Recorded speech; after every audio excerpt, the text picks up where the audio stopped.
In 2008, Media Molecule brought us Little Big Planet for the Sony PlayStation 3 console. And this game really caught my eye when it first came out. I was talking to a clerk in a video game store about what games to get because I had just recently purchased my PS3 when this game came out. And she said, "Oh, you gotta pick up this game." And I said, "What's it like?" And she was kind of at a loss of words. So let me start by giving you the general premise. You control Sackboy. That's that little guy right there. And you can customize him in many different ways, however you see fit. But you have to earn those customizations. Much like everything else in this game, you have to earn it by finding it in a level. You start off the game in your pod, which is that spaceship-looking thing that's made out of cardboard. And all the different maps are on the planet Earth there. And they look like little patches. So you zoom in on a patch and it loads it up for you, and that's how you get into a level.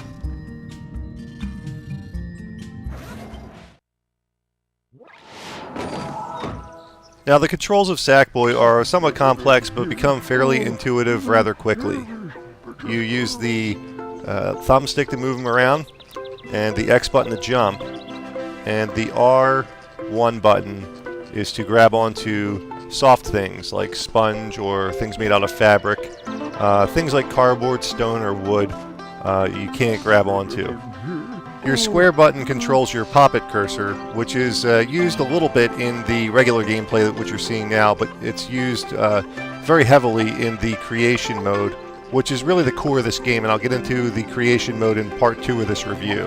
Little Big Planet does utilize the 6-axis control of the PlayStation 3 controller, but it's only used in an aesthetic way, where as you hold or tilt your controller, your Sackboy's head tilts and moves around.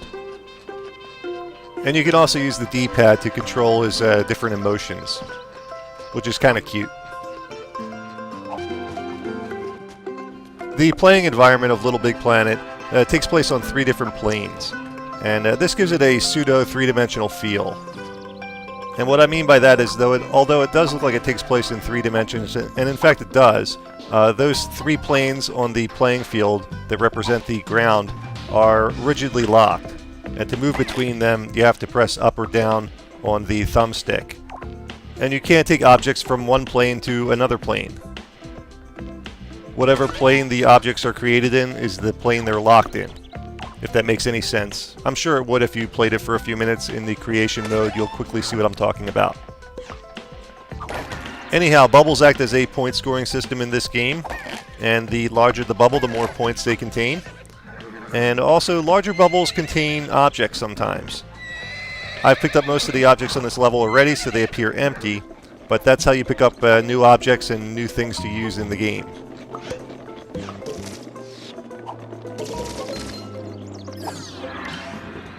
Occasionally you'll see round doors with a white light around them, and they act as a checkpoint. If you get killed, that's the last one of those you cross is where you'll revert to.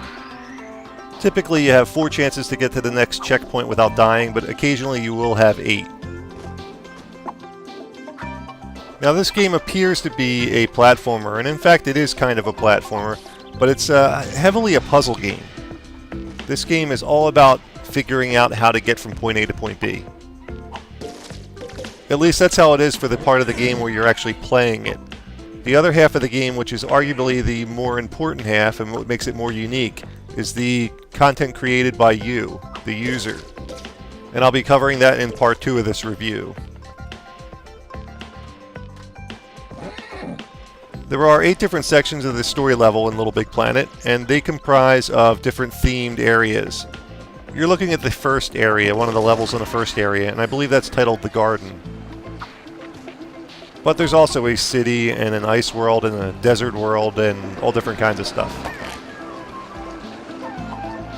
One of the things I find most striking about Little Big Planet, aside from its extremely unique gameplay, is its striking visuals.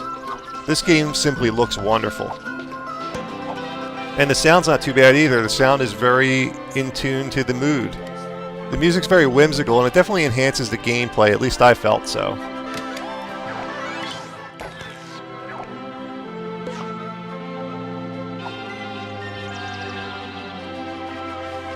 I love how creative each of these levels are. They're all unique and very distinctive.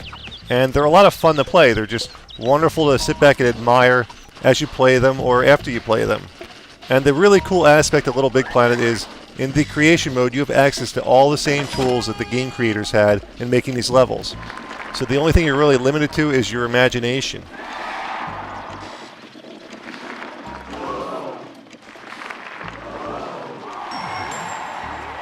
Now as you approach the end of each stage, you'll come across a giant scoreboard.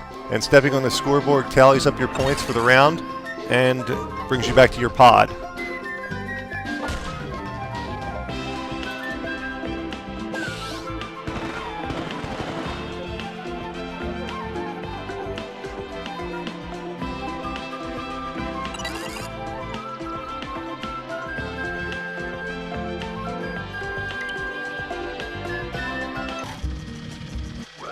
Now I wanted to show you a later level just to show a little variety in how complex some of these levels get. And this by any means isn't the most complex level you come across in the game, but I thought it was a good example of how diverse some of these things can get. And when you actually delve into the create a level aspect of the game, you'll think that the people that created these levels that came with the story mode are freaking geniuses. I mean, seriously, when you start playing around with the different mechanisms of how to make things happen in this game, on the creation aspect of it, I mean, I was lucky if I could get a couple of things to turn around in a circle, let alone these complex mechanisms that they have going that work seemingly flawlessly with one another. It's simply amazing. And the creation content of this game really is the heart and soul of this game. You'll get to see how creative other people are because you can publish your finished levels and other people can play them and they rate them and all kinds of neat stuff. And you'll find yourself playing the story mode simply to unlock different materials and elements for the creation mode.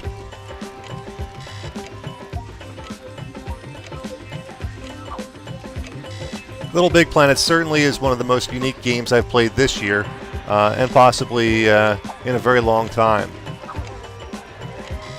It's not very often you see a new and interesting game come out. Usually they're the same old script of the same old tried and true first-person shooter taking place in World War II or space, or the occasional racing game or sports franchise, but otherwise there isn't a whole lot of innovation in video games. At least in the past several years. And that's where Little Big Planet really picks up the slack for the other game makers out there. They really show other game companies that fun, creative, new concepts can be made in the games. And they do work well.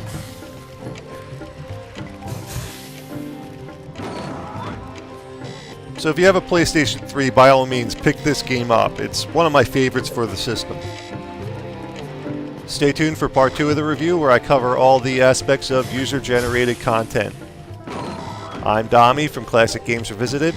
Until next time.